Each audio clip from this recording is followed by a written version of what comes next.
En pleine guerre civile anglaise, 1642-1651, alors que l'Angleterre est déchirée par des conflits religieux et politiques, Thomas Hobbes publie Léviathan, un ouvrage fondateur qui bouleverse la philosophie politique.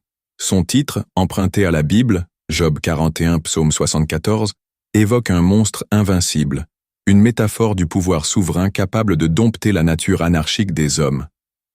Mais pourquoi, selon Hobbes, devrions-nous aliéner notre liberté au profit d'un tel pouvoir? La réponse réside dans une analyse radicale de la condition humaine et des fondements de l'ordre social. Hobbes, influencé par les avancées scientifiques de son époque, Galilée, mécanisme, conçoit l'être humain comme une machine régie par des désirs et des peurs. Dans Léviathan, il décrit une nature humaine marquée par l'appétit de pouvoir. Chaque individu cherche à satisfaire ses passions, notamment la survie, la richesse et la gloire. La défiance. Dans un monde où les ressources sont limitées, la méfiance envers autrui est une nécessité. La rationalité instrumentale. L'homme calcule en permanence comment maximiser ses avantages. Cette vision inspirée par la physique newtonienne réduit les interactions humaines à des mouvements de force et de contre-force, une dynamique qui, sans contrôle, mène inexorablement au chaos. L'état de nature, la guerre de tous contre tous. La célèbre formule de Hobbes, l'homme est un loup pour l'homme, homo homini lupus, résume sa thèse centrale. En l'absence d'autorité, la vie sociale dégénère en un conflit permanent. L'état de nature n'est pas un paradis perdu mais un cauchemar où aucune justice n'existe. Le droit de nature, jus natural, permet à chacun de faire tout ce qu'il juge nécessaire pour sa survie, y compris tuer. La vie est solitaire, pauvre, brutale et courte. Sans sécurité, ni propriété stable, les individus vivent dans la peur constante d'une mort violente. Contrairement à Rousseau, qui verra plus tard dans l'état de nature une innocence perdue, Hobbes y voit une menace existentielle qui justifie un remède extrême, le contrat social. Le contrat social, la naissance du Léviathan. Pour échapper à l'anarchie, les individus concluent un pacte. 1.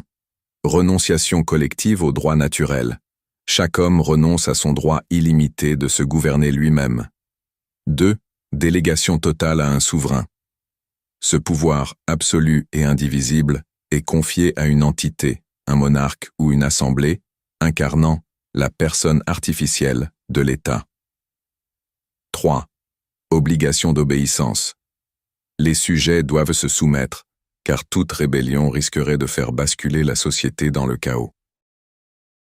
Le Léviathan n'est pas un tyran capricieux, mais un dieu mortel, créé par la raison humaine pour garantir la sécurité. Hobbes rompt ainsi avec la théorie du droit divin, qui légitime le pouvoir par la volonté de Dieu. L'autorité émerge d'un calcul utilitaire, non d'un ordre sacré. Hobbes défend un pouvoir sans partage. Pas de séparation des pouvoirs. Le souverain doit contrôler la loi, l'armée, la religion et la justice. Liberté résiduelle. Les sujets conservent le droit de se défendre si leur vie est menacée, un droit inaliénable. Légitimité par l'efficacité. Si le Léviathan échoue à protéger, le contrat est rompu. Cette vision justifie aussi bien une monarchie qu'une république, pourvu que l'autorité soit incontestée. La pensée de Hobbes résonne aujourd'hui dans des débats cruciaux. L'État surveillant. Faut-il accepter des restrictions de liberté, surveillance, censure, pour la sécurité collective? Les crises de légitimité, gilets jaunes, populisme. Que faire quand les citoyens doutent du contrat? Coopération contre coercition. Ordre sans tyrannie. Des alternatives au Léviathan existent. Incitation douce ou auto-organisation libérale prouvent qu'on peut concilier sécurité et liberté. Un pacte avec le diable? Hobbes nous force à poser une question troublante. La liberté absolue mène-t-elle nécessairement à l'autodestruction? Si son Léviathan semble extrême, il rappelle que tout ordre social repose sur un équilibre fragile entre autorité et consentement.